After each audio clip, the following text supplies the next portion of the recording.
La doctora Betty Amores, quien fuera legisladora por el Partido de Gobierno Alianza País y que hoy sigue siendo legisladora, por supuesto, pero de la oposición, está hoy en La República.es. ¿Cómo está, doctora? Buenos días. Muy buenos días. Doctora, en las últimas semanas parece haber una estrategia por parte del Partido de Gobierno, y es que cuando va a perder una votación en el Congreso, suspende las sesiones, impide las votaciones. ¿Está ocurriendo eso? ¿Es una estrategia, doctora? Sí, sin lugar a dudas, se observó ya esa misma estrategia cuando perdieron la elección inicial de autoridades del CAL y suspendieron la sesión por 2 semanas. Durante estas 2 semanas el pueblo pudo ver estupefacto cómo públicamente se negociaba contratos, recursos, cargos públicos para aquellos que finalmente, traicionando sus principios y traicionando a sus respectivas tiendas políticas, se pasaban del lado del gobierno. Entonces, cada vez que pierden una votación, prefieren suspender para entonces meter toda la maquinaria y el peso del Estado, poder renegociar con quienes tienen, digamos, la posibilidad de dirimir los empates. Con los diputados de alquiler. Sí, para dirimirlos y entonces cuando tienen asegurado nuevamente esa votación, entonces ahí sí convocan a sesión para votar. Esa es la razón por la cual le pregunto, la oposición cada vez más se está yendo a instancias internacionales. Entiendo que usted hace pocos días estuvo en Washington en una serie de reuniones importantes. Creo que es muy grave lo que está pasando en el Ecuador. Yo he dicho y lo reitero, hay un grave debilitamiento de la estructura democrática del Estado ecuatoriano. En este momento nadie puede decir que tenemos una Corte Constitucional que salvaguarde los derechos de los ciudadanos. O sea, es una Corte absolutamente no creíble. En este momento nadie puede decir que tenemos una función judicial que administre justicia. Tenemos una función judicial tomada por el Poder Ejecutivo, lamentablemente, porque así ha ocurrido en nuestro país, y tenemos organismos como Fiscalía, Contraloría, que están totalmente controladas por el Ejecutivo. Siendo esta la situación, no nos queda más otra cosa a los demócratas que decir auxilio, nos matan más o menos a la democracia, ¿no es cierto? Nos acaban las libertades, nos acaban el sistema democrático, y eso hemos tenido que empezar a cabildear, a conversar con distintos actores fundamentales en el exterior. Esta expresión que usted acaba de utilizar, nos acaban la democracia, ¿usted acusa directamente al gobierno de estar acabando la democracia y las libertades? Sí, absolutamente. Y otra expresión suya fue, auxilio, nos matan. Nos matan, nos acaban la democracia. Así es. ¿Pero todavía estamos sanos o la democracia y las libertades ecuatorianas ya están heridas o incluso moribundas? Yo creo que estamos en un momento bien grave, Jorge. A mí me parece que con la constatación que he hecho acerca de del estado de situación de algunos de los poderes del Estado, también podemos decir que en el caso del Consejo Nacional Electoral que se acaba de elegir, fue con la aquiescencia del gobierno. Claro. Lamentablemente el Consejo de Participación Ciudadana lo único que no es de ciudadano, o sea, es gobiernista también. Claro. Entonces, ahí se cumple esta visión que tiene el presidente Correa de que, siendo el jefe del Estado, como él ha dicho, asume las funciones de un jefe supremo, es decir, jefe de todos los poderes del Estado. Que es lo mismo que hacía León Febres Cordero cuando decía que él tiene el derecho, la obligación de cumplir y hacer cumplir la Constitución, y se sentía el árbitro de todo. O sea, bueno, es lo más mismo... grave es que el presidente Correa cree que, siendo jefe del Estado, es jefe de todo. Claro. Y él así lo ha dicho, y ha dicho, ¿por qué no me entienden que yo soy el jefe de todo? Pero yo diría que aún es más grave, Jorge, y eso le quiero... ¿Más grave todavía que Febres Cordero? Es más grave que Febres Cordero, porque hemos encontrado en el exterior un tema que no se ve con la fuerza que debería verse ahora, que al plantear el presidente Correa y otros presidentes de Estado del llamado Grupo Bolivariano, ¿no es cierto?, esta aniquilación de la OEA, aniquilan simultáneamente la Comisión y la Corte Interamericana de los Derechos Humanos, que han sido las únicas instancias que en épocas de Febres Corderato, por ejemplo, permitieron denunciar violación de derechos civiles, como el caso Restrepo, el caso, digamos, de algunos desaparecidos políticos que luego fueron asesinados, claro. Exactamente, las torturas. O sea, están planteando entonces simultáneamente la desaparición de esta, que es la última instancia a recurrir en la región para tratar de lograr por lo menos un nivel de respeto mínimo a los derechos civiles y políticos. Pero los países chavistas, Venezuela, Ecuador, Bolivia, Nicaragua, ¿lograrán destruir la OEA o el resto de países latinoamericanos democráticos lo impedirán? A ver, yo creo que hay que hacer una tarea sumamente intensa.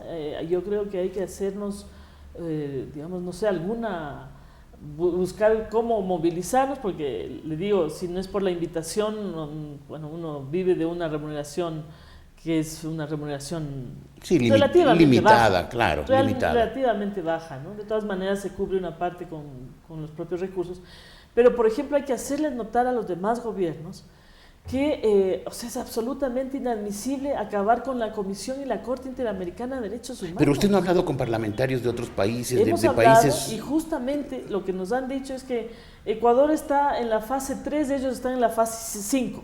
En el caso de Bolivia, por ejemplo, hace un año levantaron la inmunidad parlamentaria a los integrantes del Parlamento y en este momento hay parlamentarios o exparlamentarios opositores metidos en la cárcel. Claro. En el caso de Venezuela incluso se habla de violaciones a derechos humanos mucho más graves como desaparecidos y bueno, torturas y muertes.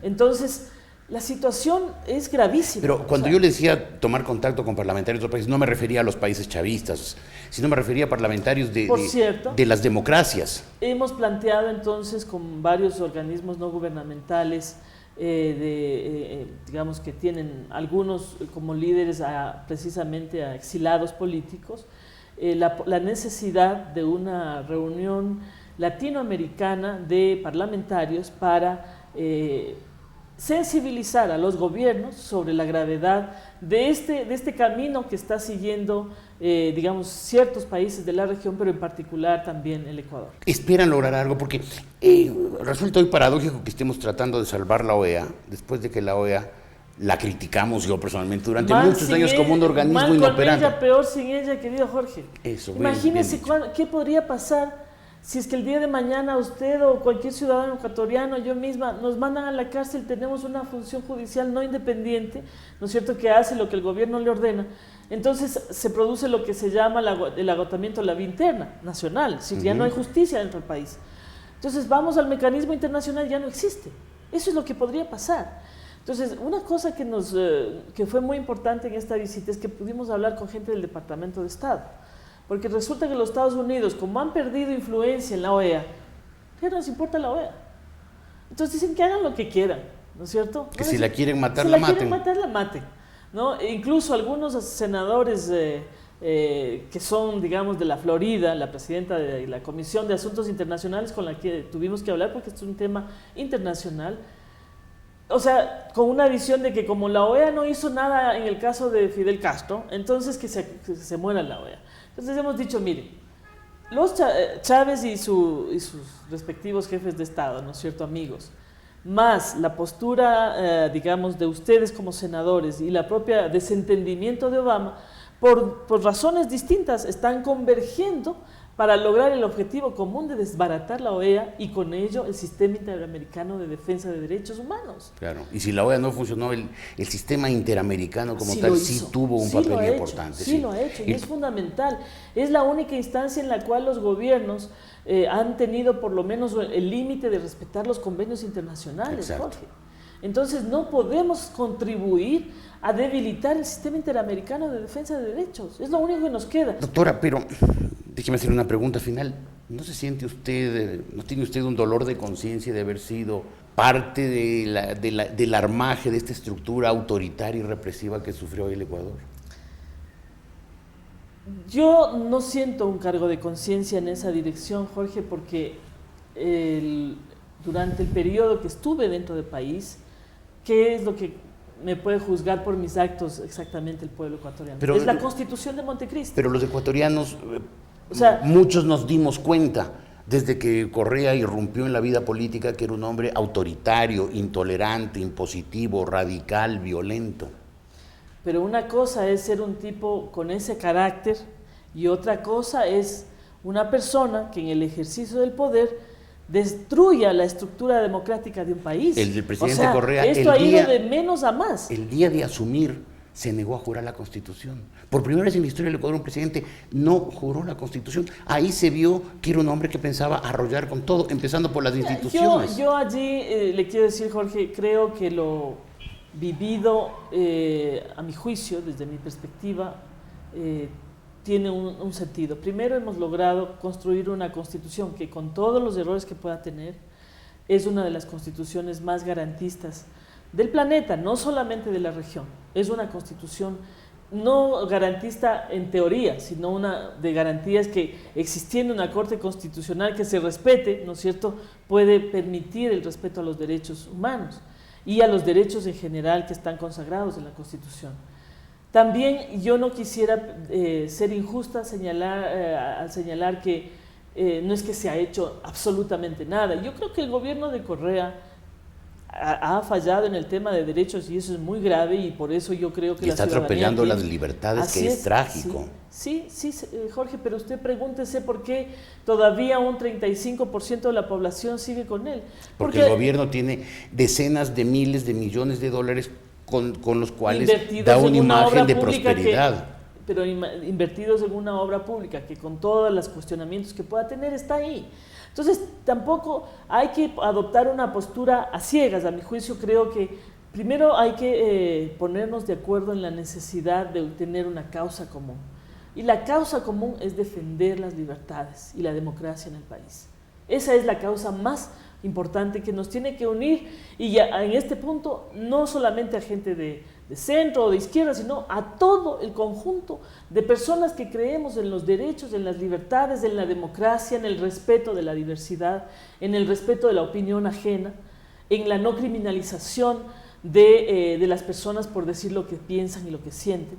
Entonces, eso no tiene bandería política. Además, ya en este punto, izquierdas y derechas ya se fueron, yo creo, al tacho de la basura. Aquí es democracia o dictadura lo que hay que pensar. Exacto, libertades u opresión. Doctora, muchas gracias por haber estado en la República. La doctora Betty Amores, asambleísta de la oposición.